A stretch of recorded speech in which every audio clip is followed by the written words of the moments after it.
Yanaleo Toki. All right, this is another lesson, this time on obscure and interesting nasin pi Toki Pona. We're going to cover a few different ways that you can explore what is possible with reducing some of the word count in Toki Pona. Now, the purpose of most of this is not to tell you how to speak Toki Pona, but to think about what is possible with Toki Pona. Different ways to restate things given I don't use certain words. And we're going to start with a goofily named nasin, piant. So, piant,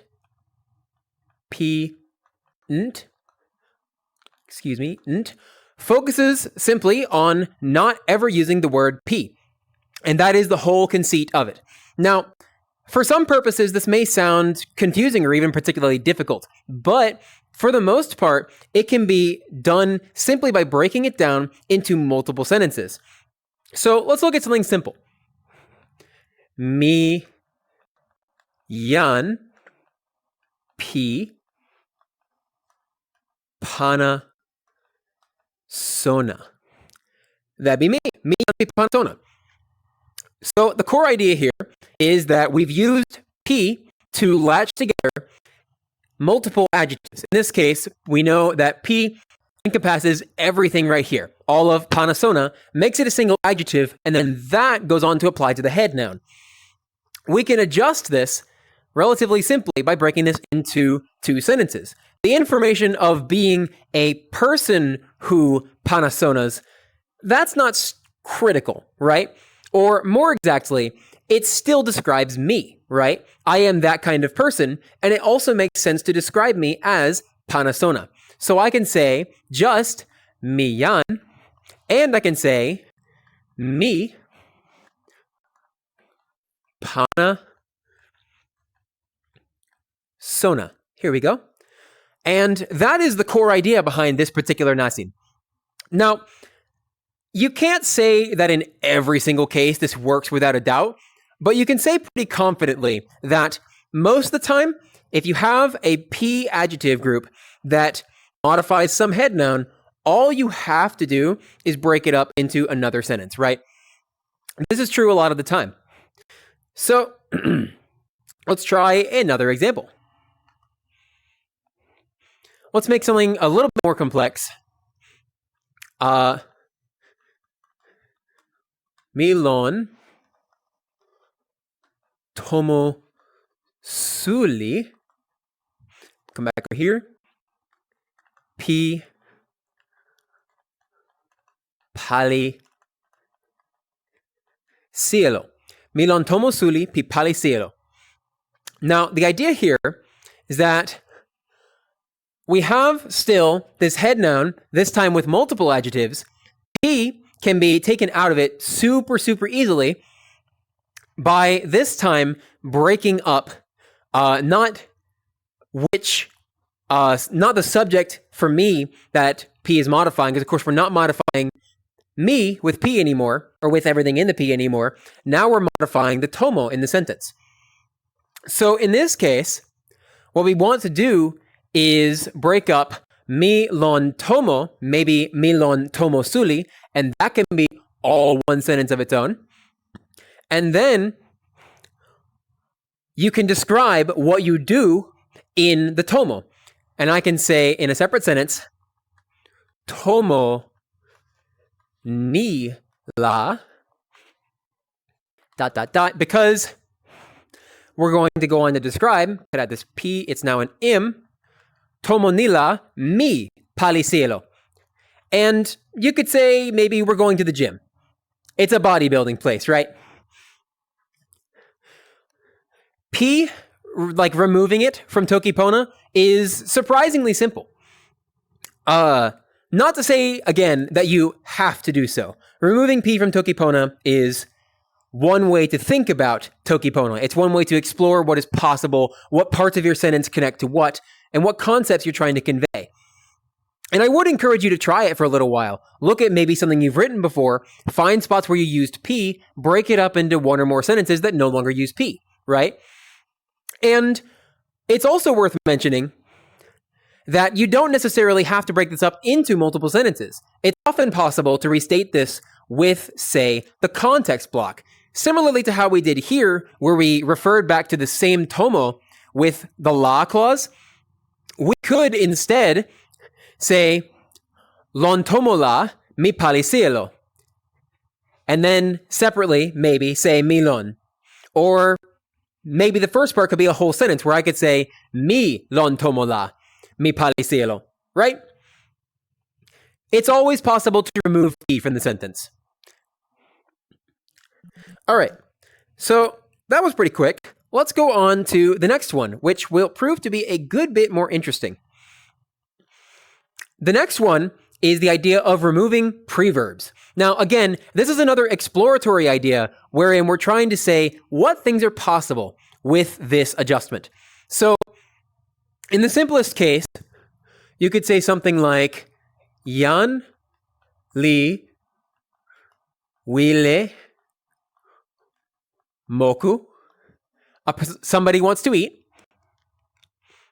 And a lot of the time, you can break up this preverb expression of wile out of the sentence and into a separate sentence. Again, a lot of this revolves around breaking it into a separate sentence. And so you could now say, yan, li, wile, e, ni. Ona, li, moku. Now, again, it does take a fair bit of effort here. It takes a fair bit of effort here to break out the preverb and make sure that we're not using one anymore. But again, as with P, it's entirely possible to do so, right?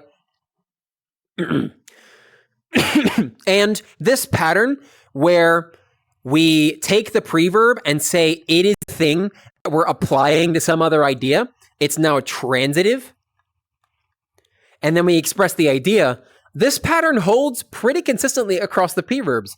As a matter of fact, this works with some of the preverbs that are, well, I shouldn't say some of the preverbs. It works with the words that people think to be preverbs, like open and pini. A lot of times you'll hear somebody say, mi open kamasona e Toki Pona, as in, I begin to learn Toki Pona, right? But really, what they would mean is, mi open e kamasona pi Toki Pona. I begin the learning of Toki Pona, right? This is a similar idea.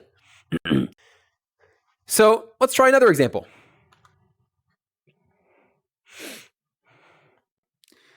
Sina awen pali e lipu sona. Sona, there we go. Sina awen pali e lipu sona. You are still creating a knowledge book, a knowledge document. In this case, once again, you can break it up into multiple separate sentences. This time, it is a little bit weirder to think about because you're applying awen to an action, and it does still have essentially the same meaning, but it does feel a little different in expression. So let me demonstrate. Now, the sentence would be, Sina awen e ni. Sina pali e lipu. Right? And I've dropped a bit about sona, but you get the idea. So here, now we're saying that you stay this action. You continue this action. It has the same fundamental construction as the preverb, but split into multiple sentences. And this is not necessarily the only way to express this. It's also often possible to express this in the context clause, in a la clause. So you could, for example, say, awen la sina pali e lipu. We can write that down. Awen la sina pali e lipu. These constructions both encompass the idea of the preverb awen, without losing the intention there. Of course, there are a couple more preverbs in Toki Pona. My intention is not to cover all of them, but to explore this idea of what if we didn't have preverbs? What if we explored another way of thinking about it, right?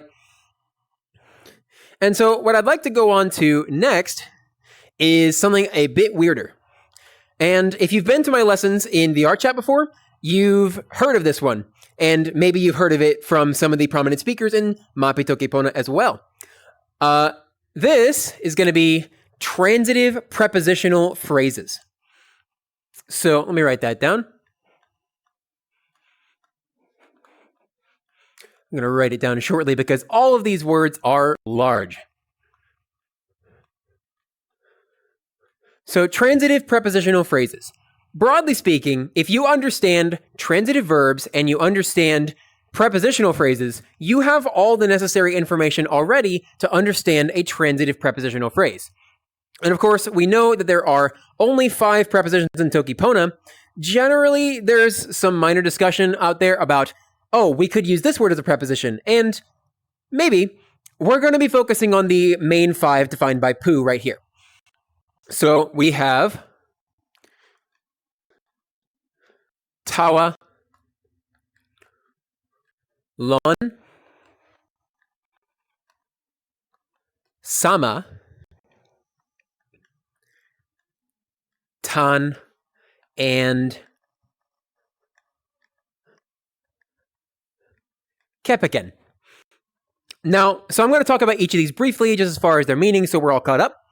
Tawa, as a preposition, means something can be to, for, in the opinion of.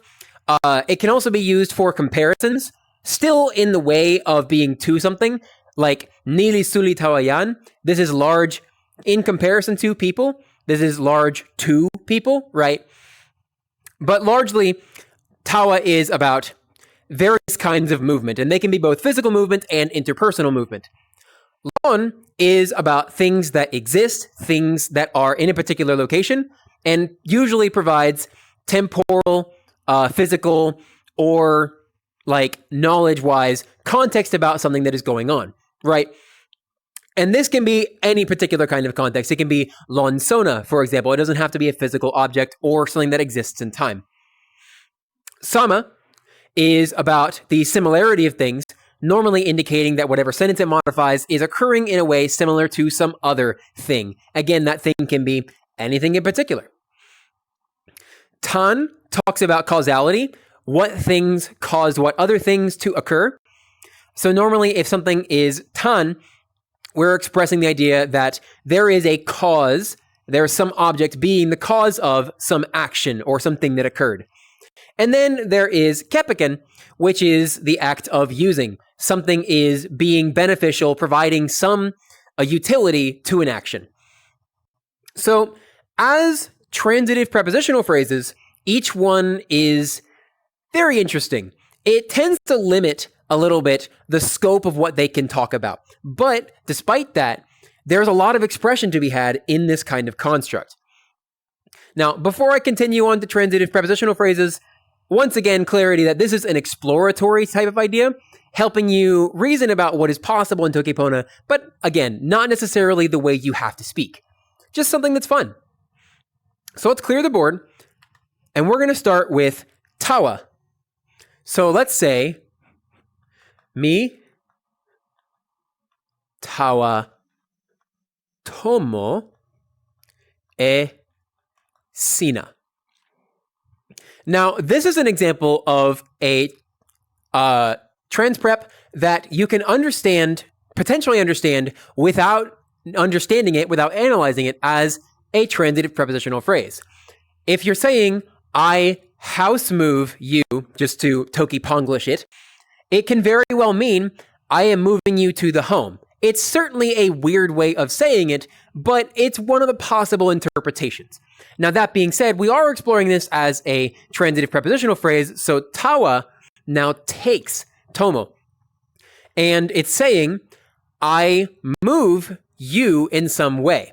If we were to analyze this without the object of the preposition. So now Tawa applies to sina. And this pattern will come back. We'll pause for a moment to think about what does it mean to use this prepositional word, use this preposition as a verb, right? So, me tawa esina, that means I am moving you. Well, me tawa tomo esina, I am moving you to a home, a building, right? And this is essentially the entire lesson.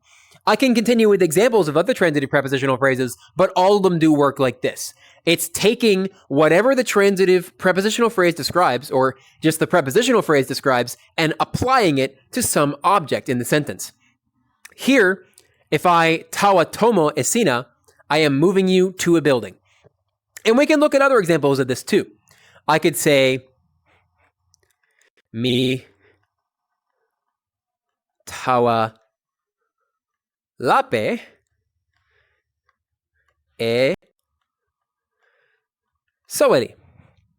Mi tawa lape e soweli. I appear to have gone off just a bit there, but mi tawa lape e soweli, that will be something like, I send the animal to bed.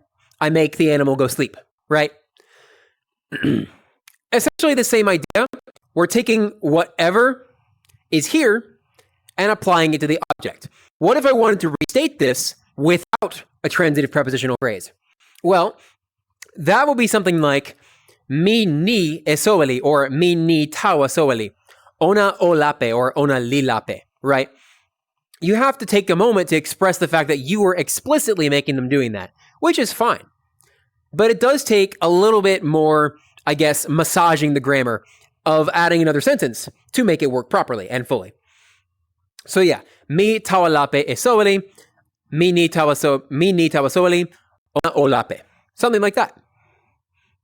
So let's continue on to lon. So lon is actually fairly similar to tawa in that it expresses that you're changing the location of something, right? So if I say, mi lon poki e ilo, that will be something like, I container exist, the tools. Now, again, stepping back to explore this with just the head noun of this, or the head of this verb phrase, mi lon e ilo, we can understand that what this is saying is it's making the tools exist, and since lon is being modified, it's making those tools exist in some specific way. Analyzing this as a transitive prepositional phrase, we get the idea that we are making the tools exist in a container. Mi lon poki e ilo. Nila ilo lilon poki.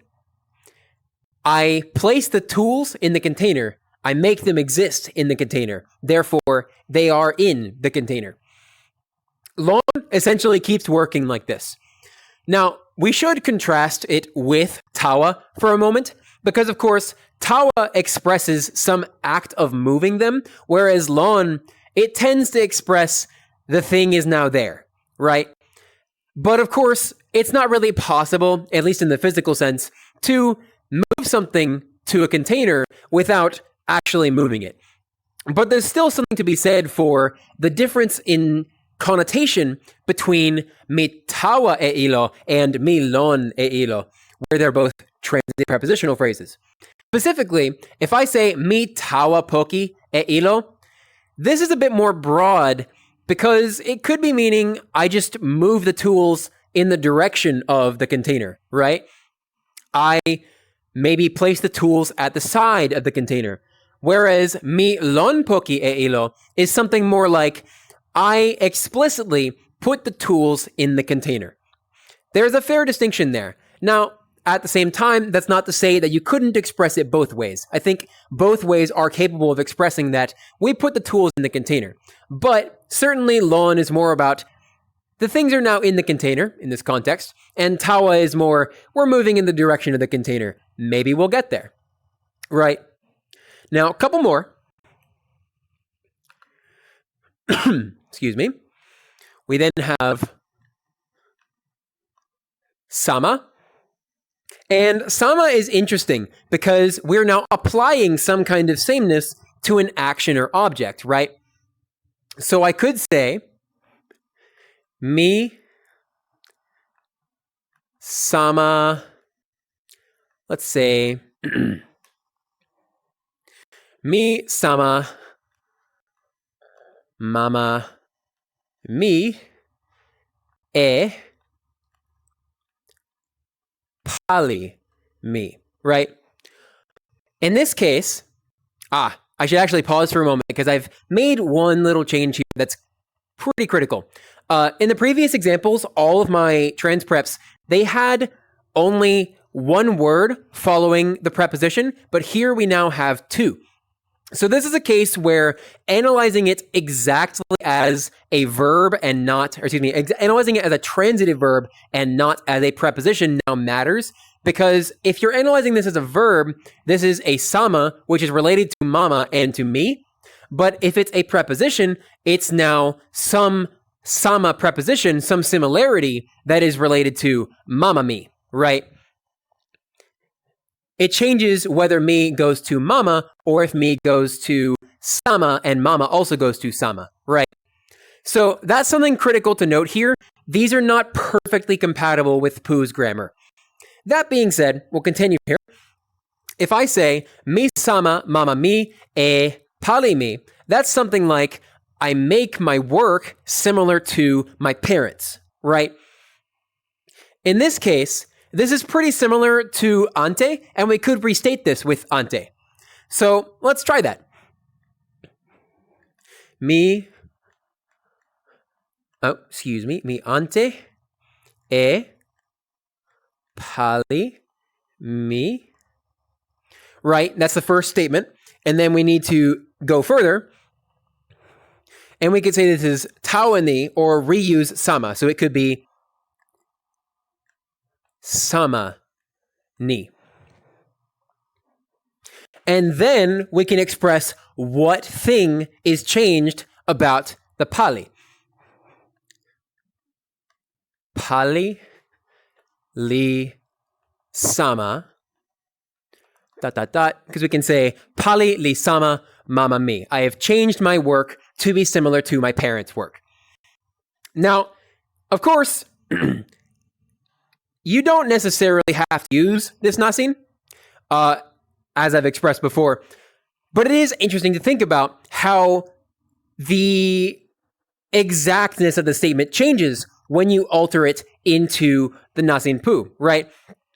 It's not a one-to-one change. There are subtleties here and there which are a bit different. And we'll see that especially with tan, which is very, very interesting. So let's go on to tan now. Let's see. I am running out of time. I've got a couple minutes left here. Got like, I think 5 or 6. All right, so tan is interesting. And tan is interesting because there's a couple different ways people interpret it as a transitive prepositional phrase, which don't really work with each other. I polled this in Mapona not too long ago, and I came out with 2 different groups of thought about how tan works. So we're going to explore both of these. First off, tan as a transitive prepositional phrase. Let's say, mi tan wawa sina e nasin. So here we have tan, and it takes all of wawasina, as in your power, your strength, your courage, whatever particular way you choose to interpret it. Mi tan wawasina e nasin. I make the method be caused by you. So here's the divide. Tan, of course, talks about causality. It says this thing is explicitly caused by, whatever tan takes. But the problem with tan as a transitive prepositional phrase is that if you use it to mean the exact same thing, as in to change the cause of something, it doesn't totally work.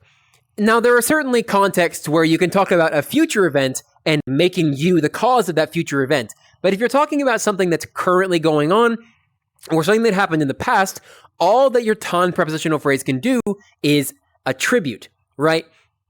All it can say is, I make you be the cause of it, as in, I attribute it to you, right? Now, I personally use the attribute nasin, others will use the exclusive caused by nasin, and I think both are equally valid. It's just very interesting to explore. But this one is also interesting because it means that there are two possible restatements here to explore. So we could say, nasin ni litan wawasina, right? Now, that would say the nasin is because of your power, right? So we've restated the sentence essentially. Nasin li tan wawa sina. But then we've lost one piece of information in this particular restatement. Where did me go, right? Now, we could interpret this into statement in a variety of ways. We could say mila at the start, which is something like, in the context of me, literally, in my opinion, maybe, the nasin is because of your power or your strength. But in this particular restatement, without me already inserted, we have lost that information. It no longer conveys quite the same thing.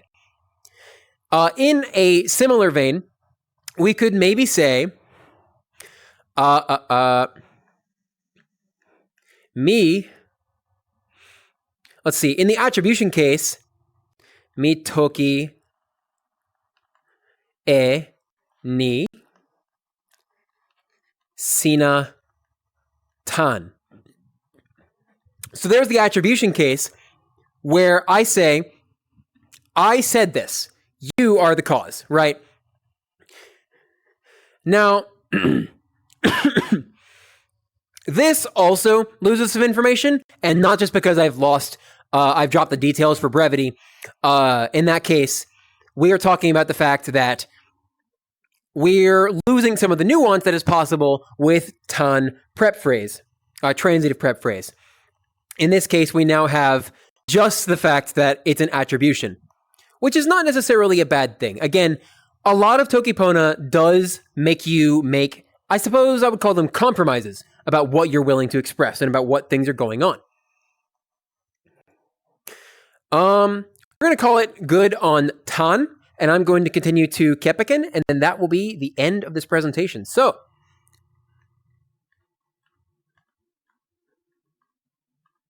Caprican is a very interesting one.